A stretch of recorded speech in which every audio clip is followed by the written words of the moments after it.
वाराणसी में पूर्वांचल कोचिंग संघ ने सरकार द्वारा 16 अगस्त से कोचिंग सेंटर खोले जाने के फैसले का स्वागत किया। उत्तर प्रदेश सरकार ने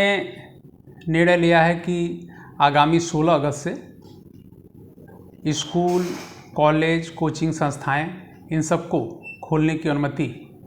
आई है और सरकार का यह निर्णय निश्चित रूप से बहुत ही स्वागत योग्य है।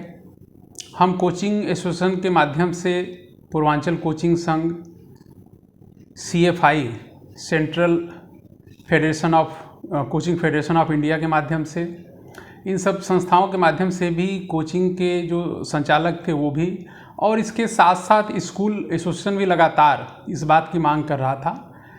कि ऑनलाइन कक्षाओं से विद्यार्थी काफ़ी ऊब चुके हैं और वास्तव में जो ऑफलाइन क्लासेस में, क्लासरूम कोचिंग में या क्लासरूम में पढ़ने के बाद जो विद्यार्थी जो सीखता है, समझता है, लर्न करता है, शायद वो सब चीज़ें ऑनलाइन में उतनी व्यवहारिक तरीके से संभव नहीं हो पा रही थी। विद्यार्थी निरंतर हम लोग के ऑनलाइन क्लासेस चल रही हैं, लेकिन निश्चित रूप से उसमें संख्या कम जुड़ती है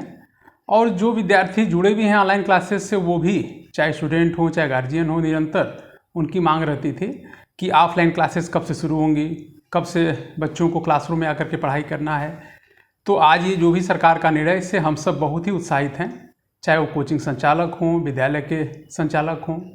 चाहे गार्जियन है, विद्यार्थी हैं, सब में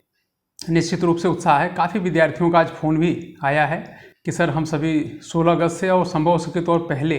कोचिंग खुले, लेकिन हमने कहा नहीं, 16 तारीख से गाइडलाइन आया है तो 16 तारीख से ही सभी कक्षाएं हम लोग सुचारू रूप से चलाएंगे। छात्रों के भविष्य को लेकर सजग रहने वाली अग्रणी कोचिंग संस्थान संकल्प ट्यूटोरियल्स अपने सभी शाखाओं से जुड़े लगभग 225 टीचिंग और नॉन टीचिंग स्टाफ का वैक्सीनेशन करवा चुका है।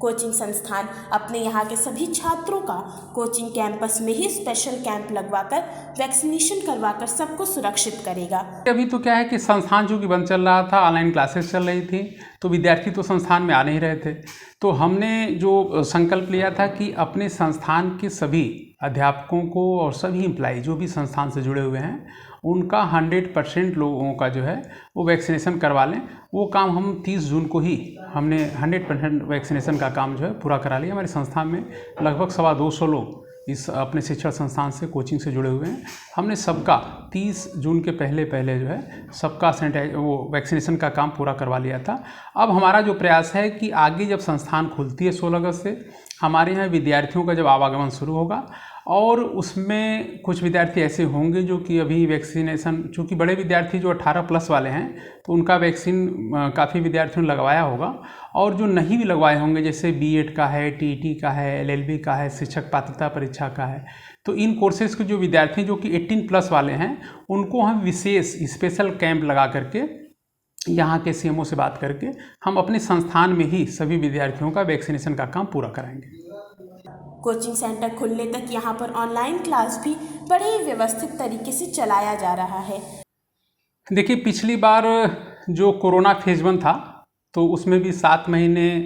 तक निरंतर संस्थाएं बंद थी और उसके बाद 19 अक्टूबर से कोचिंग, स्कूल, कॉलेज खोलने की अनुमति मिली थी। तो उस समय भी हम सब ने बहुत ही व्यवस्थित तरीके से कोविड गाइडलाइन का पूरी तरह से पालन करते हुए हम सब ने संस्थाओं को चलाना शुरू किया, क्योंकि हमारे पास क्या है कि जो भी विद्यार्थी आते हैं, निश्चित रूप से शिक्षा महत्वपूर्ण है, लेकिन उससे ज़्यादा हमको अपने विद्यार्थी के स्वास्थ्य की चिंता और उसका जान, उसकी ज़िंदगी सबसे महत्वपूर्ण है। तो इसलिए हम सब ने जो मानक तय किया था कि विद्यार्थियों को क्लासरूम में 50% क्षमता के साथ, अगर हमारे पास 50 विद्यार्थियों को बैठाने की क्षमता क्लासरूम है तो हम उसमें 20-25 विद्यार्थियों को ही हम सब बैठाते थे। और इसके साथ साथ जो व्यवस्था बनाई थी कि संस्थान में प्रवेश करते ही मुख्य द्वार पे उनके हाथ को सैनिटाइज करने की व्यवस्था, कोई भी परिसर में प्रवेश करेगा, चाहे वो स्टूडेंट हों, गार्जियन हो, टीचर हों या हमारे मैनेजमेंट के लोग हों, वो मास्क लगाकर ही संस्थान में जितनी देर रहते हैं वो मास्क लगाकर ही रहेंगे। इसके साथ साथ एक बैच पता चला कि जिसे मॉर्निंग का बैच 7 से 10 में ओवर होता है,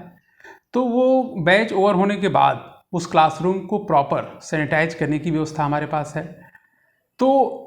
क्लासरूम को सैनिटाइज करने के बाद ही 1 घंटे बाद ही उसमें फिर दूसरा कोई बैच आरंभ होता है। और ये प्रक्रिया हम निरंतर करते हैं। निश्चित रूप से कोविड की जो महामारी पूरी दुनिया को इस तरह से परेशान की हुई है, इस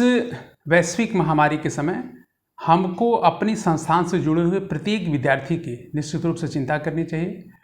और उसके अनुरूप ही हमको अपनी शिक्षण गतिविधि को चलाना चाहिए। कोचिंग सेंटर खोले जाने से पहले सभी तैयारियां शुरू कर दी गई हैं। क्लासेस में सैनिटाइजेशन का काम भी शुरू हो गया है। प्रॉपर ढंग से उसको जो है नगर निगम के माध्यम से प्रत्येक क्लासरूम की अच्छे से फॉगिंग करा करके और उसको प्रॉपर सैनिटाइज करने की व्यवस्था, और इसके साथ साथ हम लोग के अपने पास खुद ही स्वचालित मशीन रखी हुई है, जिसके माध्यम से हमने बताया कि हर बैच ओवर होने के बाद हमारे यहाँ के जो एम्प्लॉई हैं खुद ही क्लासरूम को प्रॉपर सैनिटाइज करते हैं। 15 अगस्त को ध्वजारोहण के कार्यक्रम में केवल शिक्षक समूह ही रहेंगे। विद्यार्थियों को, चूँकि वास्तव में हमको अभी थोड़ा विद्यार्थियों की गैदरिंग से बचना चाहिए, इसलिए हम लोगों ने कोचिंग संस्थान में भी और हमको लगता है कि सभी विद्यालयों में भी